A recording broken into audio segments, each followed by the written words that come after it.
அந்த ஏமன் நாட்டை சேர்ந்த நேஹா அப்படின்னு ஒரு பெண்ணோட தொடர்பு இவங்களுக்கு கிடைக்குது.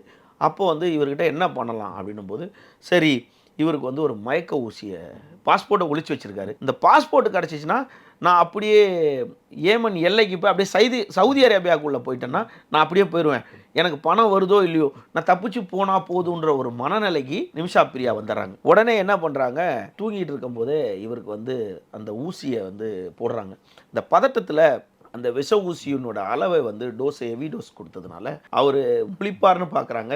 அவர் முழிக்கல. அதுக்கப்புறம் இவங்க என்ன பண்றாங்க, அவர ஒண்ணும் எதுவும் பண்ண முடியாதுன்னு, ஐயோ! இத மறைக்க முடியாது. அவர் இறந்துட்டாருன்றத உறுதி செய்றாங்க. அந்த கூட இருந்த பெண், அந்த விஷ ஊசிய வாங்கி தந்த ஒரு பெண்ணோட, அந்த ஏமன் நாட்டு ஒரு பெண்ணோட உதவியோட, இவங்க வந்து பக்கத்துல இருந்த ஒரு தண்ணீர் தொட்டிக்குள்ள உடல வந்து துண்டு துண்டாக வெட்டி, பிளாஸ்டிக் கவர்ல அ வச்சு அந்த தண்ணி தொட்டியில போட்டதாக ஒரு குற்றச்சாட்டு இருக்கு.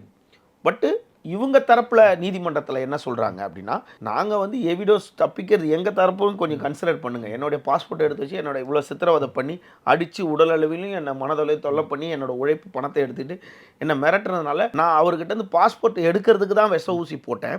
அது கொஞ்சம் எவிடோஸ் ஆயி அவர் இறந்து போயிட்டாரு. அப்படிதான் இவங்க தகவல். இவங்க வந்து எந்த இடத்துலயும் வெட்டி கவர்ல பேக் பண்ணதாவும் அப்படின்றது இல்ல. பட் குற்றச்சாட்டு அப்படி இருக்கு.